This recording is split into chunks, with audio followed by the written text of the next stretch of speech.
پیر صاحب پسند کی شادی کرنا جائز نہیں؟ میں کہتا ہوں صاحب اور بھی بڑی چیزیں جائز ہیں، صرف ایک ہی شے جائز رہ گئی ہے۔ رسول پاک صلی اللہ علیہ وسلم سوائے اللہ کے کسی کے پابند نہیں، کسی کے پابند نہیں۔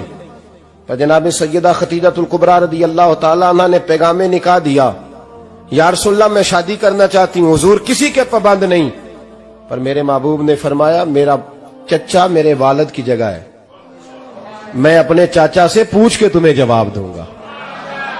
یہ ہے پسند کی شادی جو میرے نبی نے بیان فرمائی ہے۔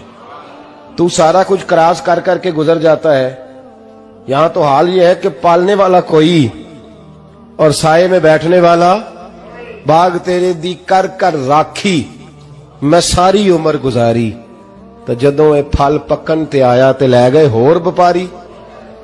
اور بیٹا گزرتا ہے اماں کے دروازے کے آگے سے، اماں کے دروازے کے آگے بیٹا امرود لے کے آیا ہے 6 کلو۔ توجہ ہے میری بات پر؟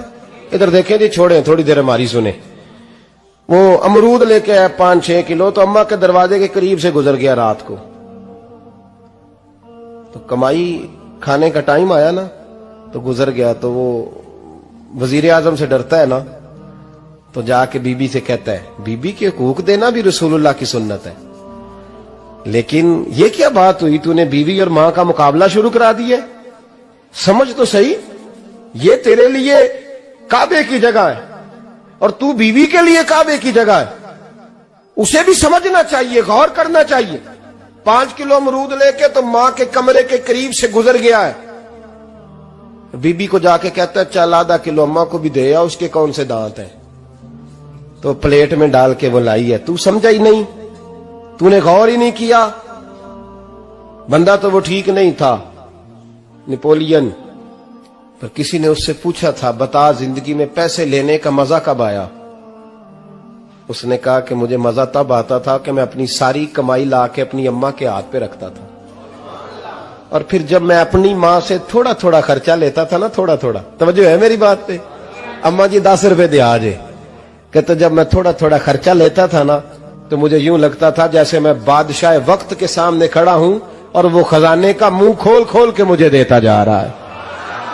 تو اس ذائقے کو سمجھ تو صحیح بھائی، تو اس کو سمجھ تو صحیح بھائی، یاد رکھیں اور غور کریں۔ ماں اور باپ، اور پھر یہ بھی سن لیں، نبی پاک صلی اللہ تعالی علیہ وآلہ وسلم نے ماں باپ کے لیے فرمایا ہما جنتک و نارک، یہی تیری جنت ہے اور یہی تیرے لیے جہنم ہے۔ اگر یہ راضی ہو گئے تو تیرے لیے جنت ہے، ناراض ہو گئے تو چاہے تو 100 پیر کے مزار پہ حاضری دے آ، لیکن جب تک ابا راضی نہیں اتنی دیر تک اللہ راضی۔ یہ حدیث پاک ہے، حضور نے فرمایا جس کے والد راضی اس کا اللہ راضی، اور جس کا باپ ناراض اس کا اللہ۔ ہاں بے شک۔ اب یہ